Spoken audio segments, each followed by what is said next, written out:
ወንድሞቼ ያጣኋቸው እንደወጡ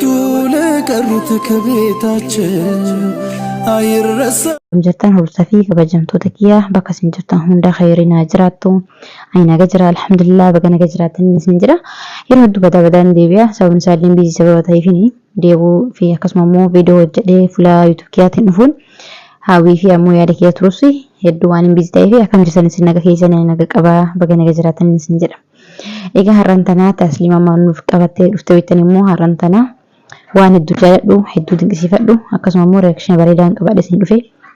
inni immoo maali dhaweettani amma ilaa turtiilee yeroo muraasa boodaan wanti irraa qabadhe isin dhufe tanaan dura waan kan dura irraa adda ta'e isin fide sababni isaallee waan jaaladhee fi akkasuma odeessina isin qooduu barbaada ammoo waan dhaamsa isin akkasuma ergaa bareedaa qabu waan namni raabatu qabu isin fide dhufe inni illee maali jettanii otoon gara biraatti dabreen kan hundeessitanii channel kiyya like share subscribe gochuun maatii kiyya ta'an isin jedha warri maatii kiyya turtan immoo yaada qabdan komentii jalanaaf kahan dhaamsa gooti. Egaa sun immoo wanti har'aan tan dubbachuu barbaade waan tokko qofa akkasuma immoo seenaa dhugaa akkasuma waan barnoota qabaa namni irraa barata jedhee yaadu waan bareedaa tokkoon qabaadhe isin dhufeera. Innis immoo hanuun tun amata 5 YouTube hordoftuu kon ture hordoftuu kan ani hordoftuu si ture jechuudha. YouTuberaan hordofu amata 5 dura hordofta akka ture hedduu seenaa gara nama nyaatu qabdi akkasuma waan namni irraa baratu qabdi. Sayina sanan isin ibsu barbaada inni sun immoo maal jettan qajeelottan qarumaatti hordoftan barumsa sirraa argattan akkasuma dhaamsa bareedaa isin qabdi dhaamsa isin dhaamte kanas warri dhageeffatanii akkasuma YouTubesis duras YouTubers subscribe 90 galeera 90 jechuudha 100 keessaa fi warri maatii kee turtan akkasuma subscribe gootanii akka maatii sistatanii abdiin qaba eeggattan sun immoo utuu hin jedhin dura seenaa bareedaa tokkoon qabdi ture waan hedduu namatti tola dhugaa dubbachuudhaaf YouTube isirratti amata 5 kana gidduu YouTube isirratti wanti dhaamsa yookaan immoo ergaa bareedaa hin qabne jiranii akkasumallee sirbaa fi wantoota garaagaraa irratti nama yeroo fixuu hin turre pirankis dilas hin dalaydu haa ta'u wanti isin nama dheessu hedduu waan nama gammachiisaadha yeroo isin fakkeenya YouTube gama fuula YouTube irratti sirbi maxxanee yeroo tokko mucaa fakkaatti Hacaaluu Hundeessaa siyettiin isaaf firte turte yeroo lamaffaan immoo sirba dheengaddaa gadhiifame kaamolee jedhu sana sirbaa deemte malee aktuaalii isin hin sirbine inni waan ta'u akkasii ture miicoon tun eenyuu fi akkasuma seenaa isin akkam akka ture isin barbaadan hedduu nama gaariidha dhugaa dubbachuudhaa fi akkasuma nama waan raawwatan qabdu erga bareedaas namaaf dabarstuudha.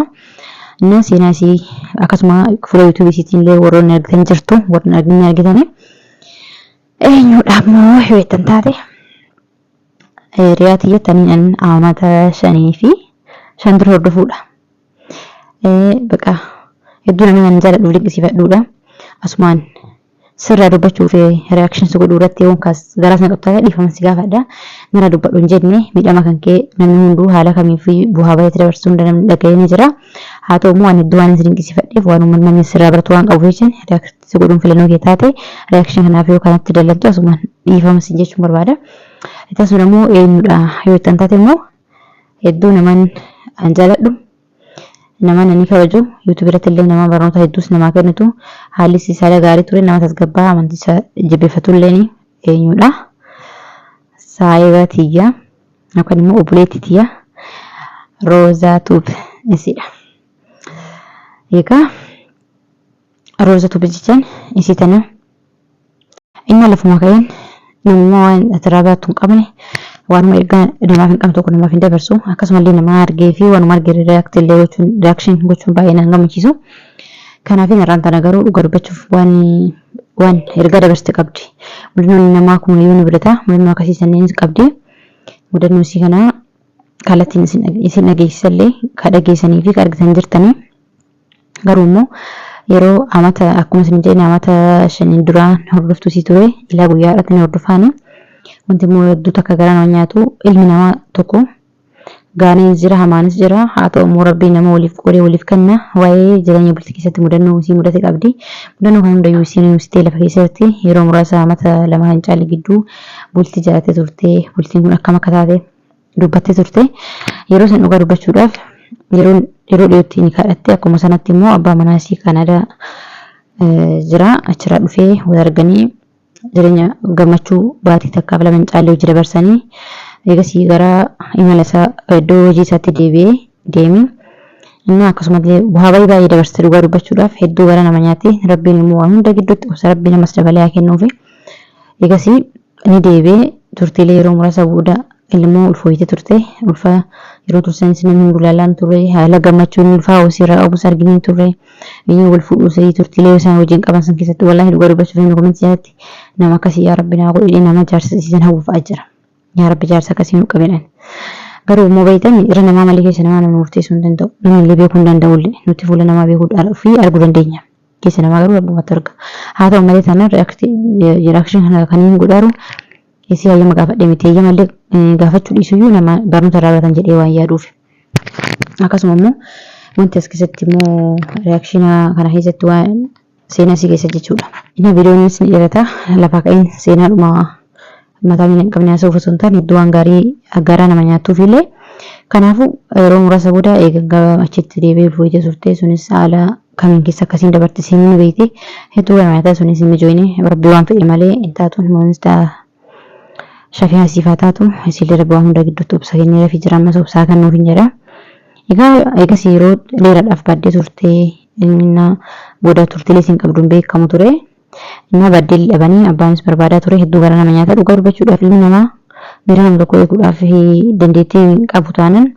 kufaatii fi miidhama namni tokko kaleessa qabu arras deemee akka miidhamu nama taasisa jechuudha namni immoo wanti kun bakka dirqama ofii fudhatee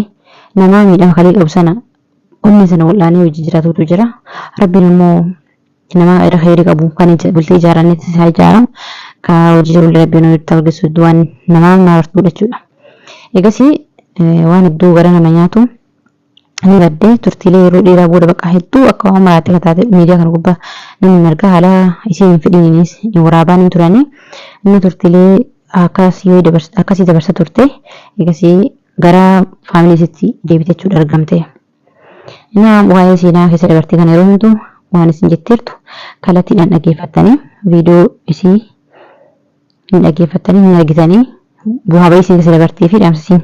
nuuf qabdu jechuudha wanti kun yeroo himamu namni seenaa yeroo oduu odeessuu jalatee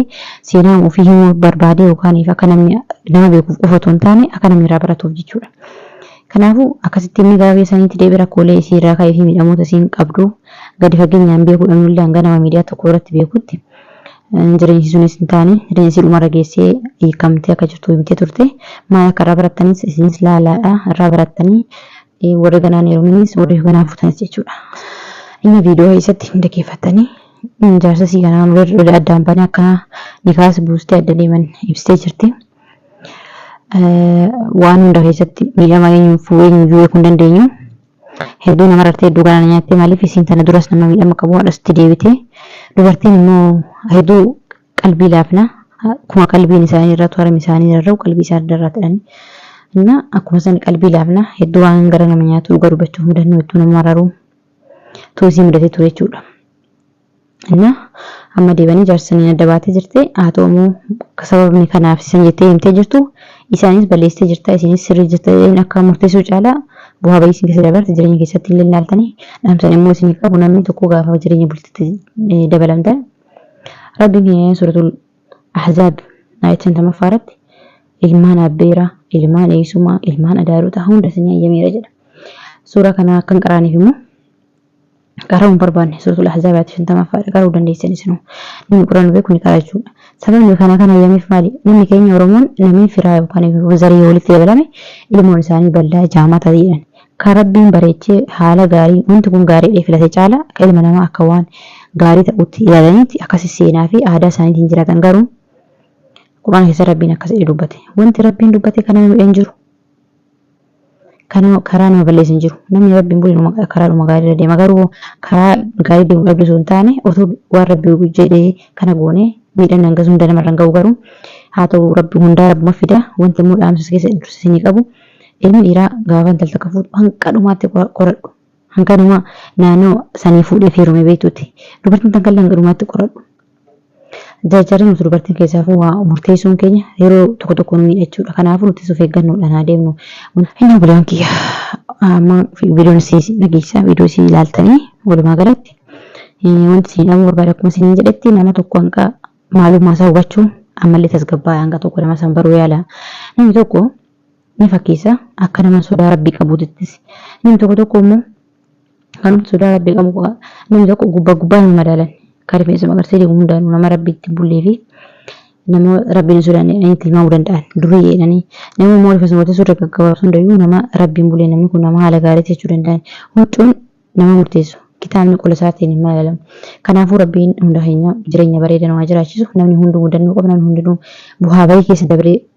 bakka tokko ga'uu qaba. Kanaaf wanti isin barbaadu hunda dursee adeemsa keessan keessatti haala gama tokko waan tokko irraa waan tokko dabartan nama tokko wal bartan keessatti of eeggannaa guddaa godhan dubartoonni jechuudha. Yeroo hundaa kan miidhamu nuti waan ta'eef jechuudha.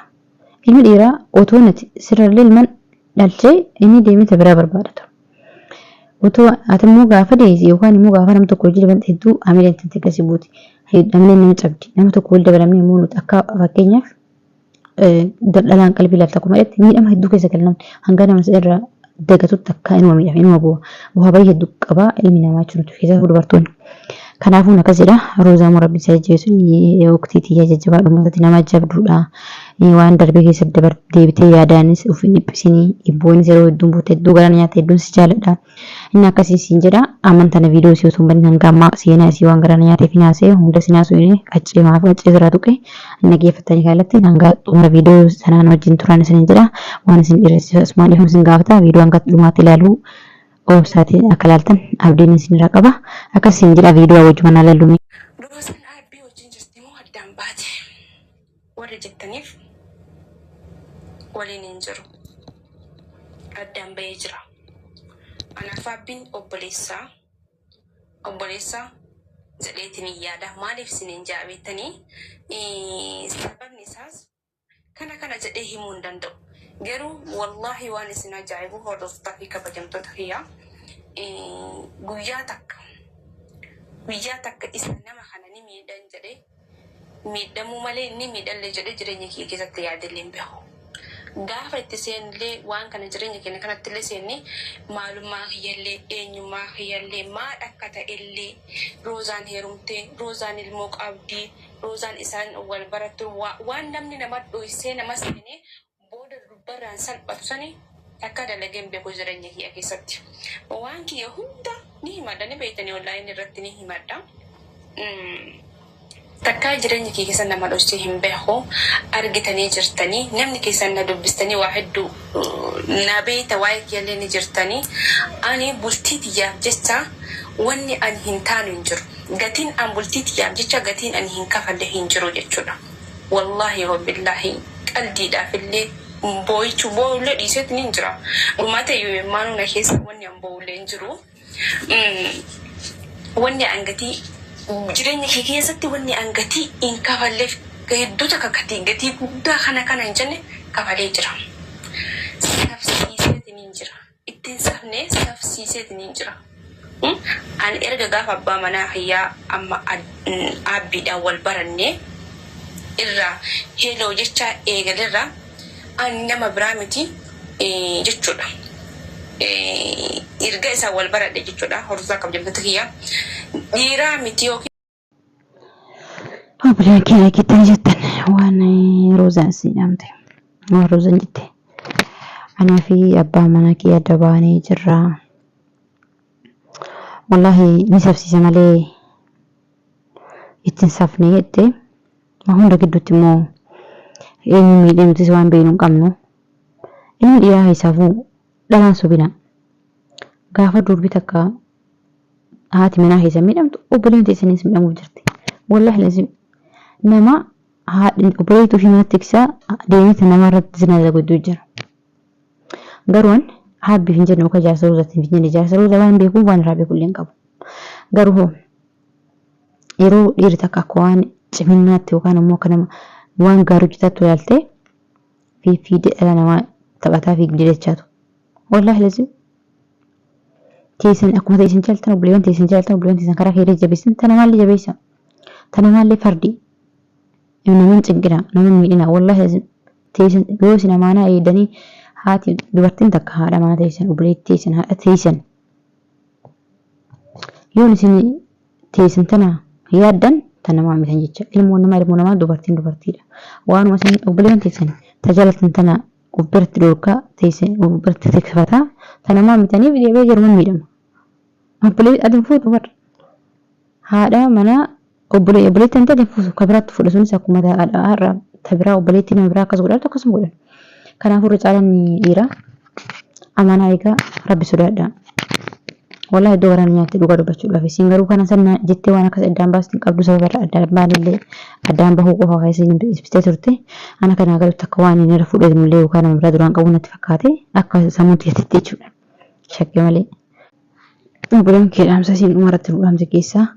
hin jarjarinaa waan tokko murtanii ofirratti hin murteessinaa. Kana nuuf dhaamte ammallee immoo waan isin jette keessa mee gara dhumaatti waan isin jette walumaa galatti viidiyoodhaan isiniif mul'isa haa ta'u immoo jarjarinaa waan tokko keessan seeninaa hin murteessinaa ammoo nama tokko argadhaafillee hicciitii dhoksitee jireenya keessaa kun nama wajjin jiraachuuf deemsan hicciitii tokko dhoksitee nama sana wajjin seenin jettee dhaamsisii keessa jechuudha. Inna viidiyoo isii xiqqishuu isin dhageesseen viidiyoo isin rakkabasiif hedduu dhiyaata. Kanaafuu viidiyoo isii ammas daawwadhame. Akkasii hordoftoota fi kabajamtoota keenya narra ilaalina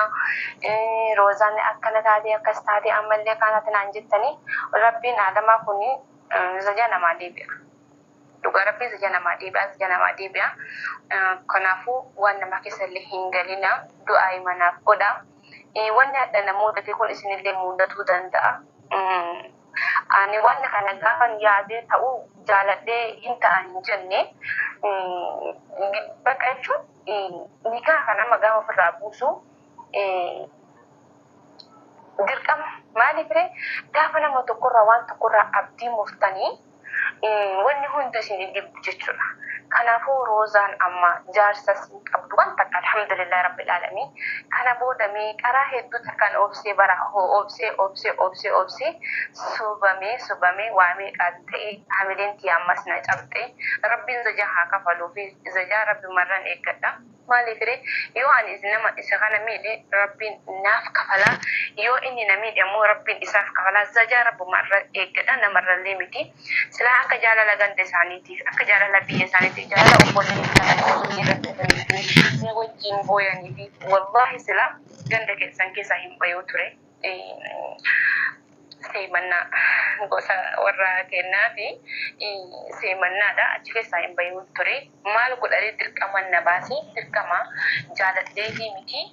Kanaafuu namni tokko lubbuu keessaa irratti booda lubbuun kun waamina nama gumaa ta'uurra jee mana keessaa bahee deemee jireenya hunda waan hunda dhiisee lubbuu keessaa takkittidhaan waan hunda qaasila qabeenya barbaadaaf illee namatti hin dhufne qabeenya illee hin barbaadu jaalalaa fi bultii ilmoo barbaadu. Obboleen kee viidiyoo hedduu dheeresse dhugaa dubbachuuf viidiyoon dheerataa qaisii yuutuubii isii qaccaluu dhaitanii haroota birraa akka subscribe godhachuu immoo viidiyoo kanallee hanga dhugumaatti dhaggeeffattan asumaan description jala isin kaa'aa isin jala linkii yuutuubii isii egaa waan hedduu seenaa fi hunda dubbattee dhugaa dubbachuudhaaf rabbiin amma immoo hiree bareedu rabbiin siif haa kennu bultiin duliin qufamtu yeroo kamuun xumuramtu hanga addunyaa kana gubbaa jirtu rabbiin immoo jireenya bareedaa isiif haa kennu qorumsa yeroo lama qoramtee qormataan hiji dabartee alhamdulillah jiraatteef jirti injeeqamini hin bu'ii namaa booda siin gaddini wani darbiiran jedhaane sumaani nama hunda seenaa ofii seemtee akka nuti jarjarree waan kaanii kan garnaa garas illee hin jenne waan bareedaa jechuun yaada gorsa bareedaa nuuf kennitee jirti walii gaditti janjabinaa kan nama tokko dhufee nama tokko jedhan darbu hireen ganamuu abbaadhaa dhufte nama tokkoof kan dhufte namni nama rafatu hin jiru yoo rabbiin dhugate immoo namni namaa kennu hin jiru ni beekta waan kameenuu gidduu kanatti baabaa hedduu dabarsitee jirti haa ta'u rabbiin siillee obsaa kennuuf si jajjabeessuun dhugaa dubbachuu namni tokko gaafa nama tokko adda bahe hanga nama irraa rafatu haga miidhamu yaada akkasiin jedha hanqaa dhumaatti hordoftan hedduun itti gammada haa ta'u immoo yuutuub kee daawwachaa jiraachuu keessa warroonni duraan maatii turtan laayik godhaa sheer godhaa